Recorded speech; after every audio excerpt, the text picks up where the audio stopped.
গিয়েছিলাম সাত ভাই কালীতলায় পুজো দিতে। হঠাৎ করে দেখি সেফটি পিন ম্যান। পুজো শেষে সিঁদুর নিয়ে মনে হয় খেলাই করে। হঠাৎ কার সাথে দেখা হলো আমার? চলো দিনটা কি কি ঘটলো দেখে নেওয়া যাক। নমস্কার, আমার থোবরাটা নিয়ে আর কিছু বললাম না, সুন্দর করে রেডিমেডি হয়ে বেরিয়ে পড়েছি। একটু কমেন্ট করে বলে যাবেন কতটা সুন্দর লাগছে। গেছিলাম চারজন, 4 রকমের 4 টাইমে ট্রেনে। প্রথমে আমরা দুজন চলে গেলাম পুজো দিতে, আমি আর আমার একটা বন্ধু। আর 2 টোনাটুনির ট্রেন পাইনি, তাই ওরা পরের ট্রেনে। সে যাই হোক, আমরা অনেক যুদ্ধ করার পরে চলে গেছিলাম মন্দিরের সামনে। গিয়ে দেখি লম্বা একটা সাপের মতো লাইন, যেটা রীতিমতো শেষ হওয়ার নাম নেই। সে লাইনে দাঁড়িয়ে দিয়েছি আমরা পুজো, আর এদিকে ওরা ভিআইপি পাস করে চলে গেছে পুজো দিতে, এবং পুজো কমপ্লিটও হয়ে গেছে।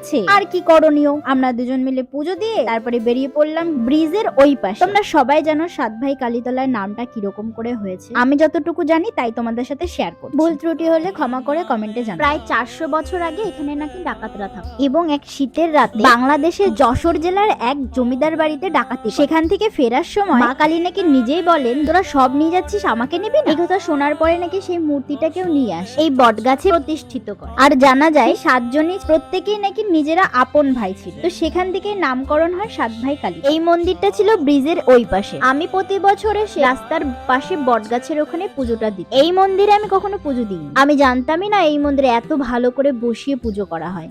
এটাও সম্পূর্ণ শোনা কথা যে এই মন্দিরের নিচে নাকি সেই ডাকাত 7 ভাইকে মেরে পুঁতে দেওয়া হয়। মন্দিরের পাশে খিচুড়ি প্রসাদ খাওয়ানো হচ্ছিল, তাই আমরা চলে গেছিলাম সেখানে খেতে। আরে হ্যাঁ, যে চেয়ার থাকছে করে মাটিতে বসছে কি একটা উনাই বসছে না, এখানে বস। সিঁদুর দিয়ে তো পুরো আমার জামাটাই শেষ করে দিয়েছি। চুল সরাতে সরাতে সারা কপালে লেটকে গেছে সিঁদুর। আসার পর থেকে এই কালারের শাড়ি যে কতজনকে পরতে দেখেছি তা ঠিক নেই। অনেকদিন ধরে এই বন্ধুটা বলছিল ঠাকুরনগরের পরোটা খাবে। সে টাইমও পায় না আর আসেও না, তার জন্য এখানে এসে হঠাৎ করে দেখা করে নিলাম। তাই নিয়ে একটু বকাবকিও করছিলাম। তারপর আর কি এক গাদা ফটো তুলে চলে গেছিলাম বাড়িতে। তো দেখাবো অন্য একটা ব্লগে। বাই।